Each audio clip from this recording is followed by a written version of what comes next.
Welcome to the Eat This Book podcast. I'm Michael Whitworth. Each day we take a small piece of scripture and we sit with it. Not a quick snack that disappears before lunch, not a chore you check off of a list, but rather a meal meant to be savored. So pull up a chair. Let's eat. After these things, God tested Abraham. After the call from Ur, after the famine in Egypt, after the war of the kings, after the covenant cut in pieces, after Hagar and Ishmael, after the 3 visitors and the laughter, after Sodom burned, after 25 years of waiting, after Isaac was finally, impossibly, miraculously born, after all of that, God tested Abraham. The Hebrew word is nasah. It means to prove, to try, to put to the test. This isn't temptation. God doesn't tempt anyone. This is examination. God is about to show Abraham what Abraham is made of. God calls his name. Abraham answers with one word, Hineni. Here I am. The word of availability, the word of readiness.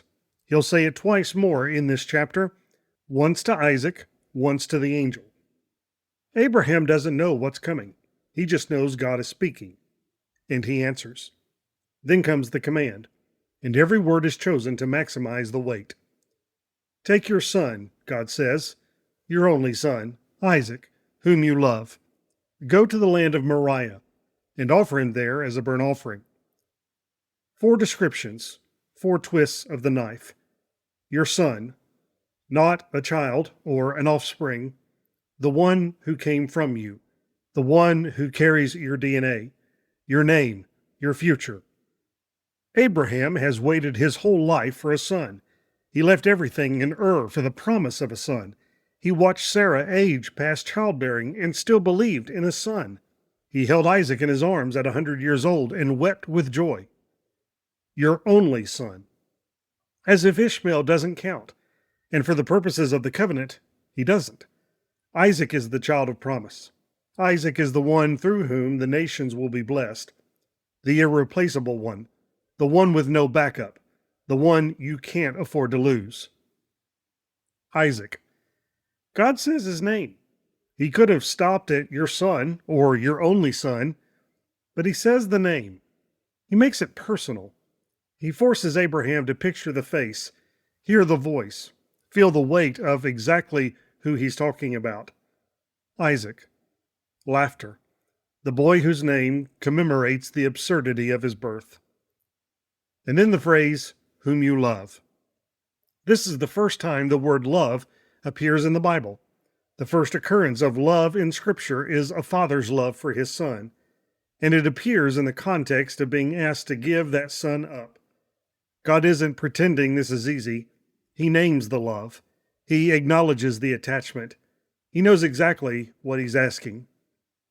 Each phrase adds weight. Each word tightens the grip around Abraham's heart. God isn't being cruel, he's being precise.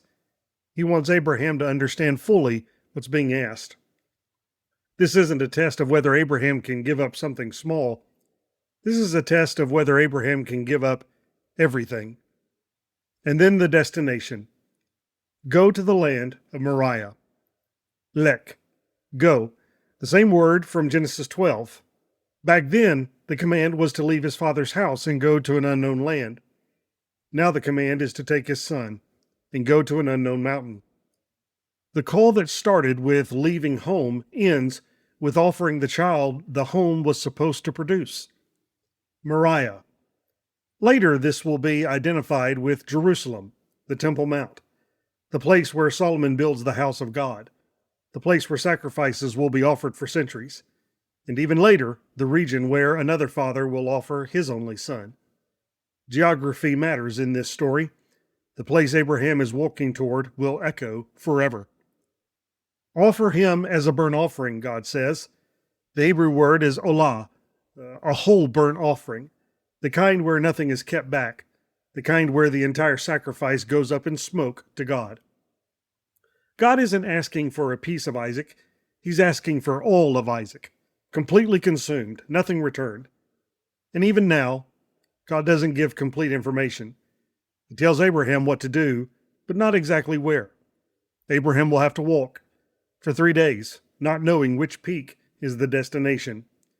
3 days of hiking with your son, knowing you're going to kill him at the end, not even knowing which mountain will be the altar.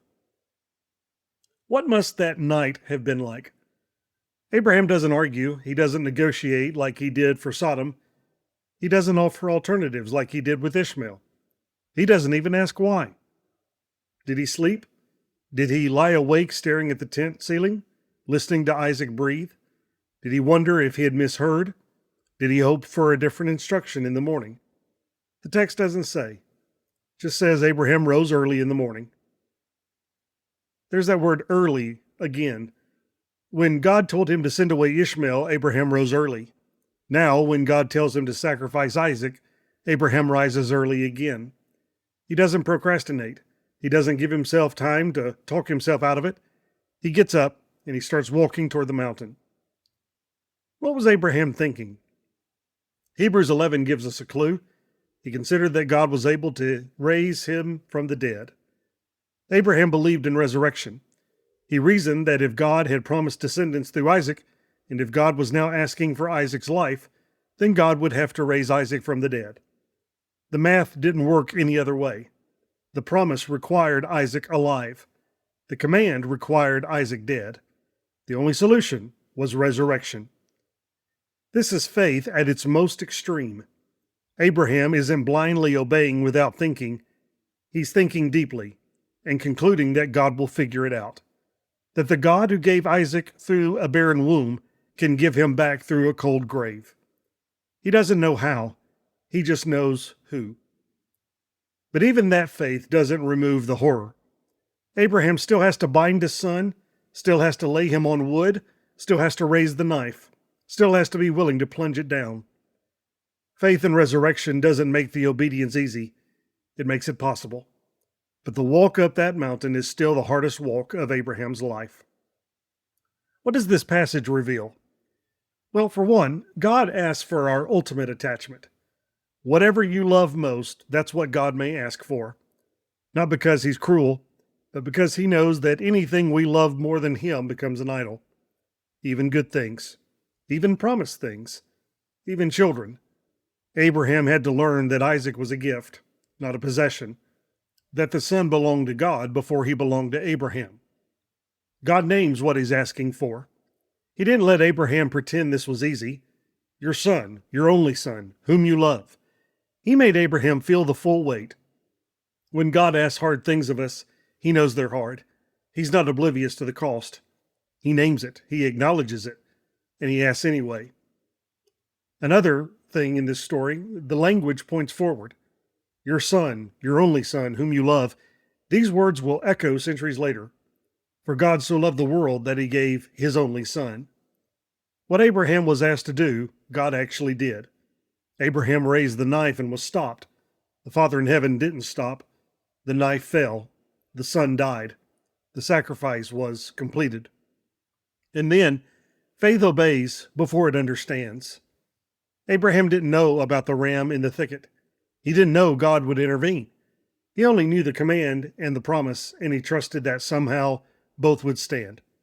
Sometimes obedience means walking toward the mountain without knowing how the story ends. So here's what Genesis 22 would have us savor today. If God is asking for something you love, if he's putting his finger on your Isaac, your only one, the one you've waited for, this passage says you're not alone. Abraham walked this road, and he discovered that God provides. If you're trying to understand why God asks hard things, why the test has to be so painful, why the cost has to be so high, this passage says God isn't being arbitrary. He's revealing what's in your heart. He's loosening idolatrous grips. He's teaching you that the gift is not the giver. And if you're wondering whether God understands sacrifice, whether he knows what it costs to give up a beloved son, this passage says he knows. He asked Abraham to do it, and then he did it himself. Take your son, your only son, Isaac, whom you love.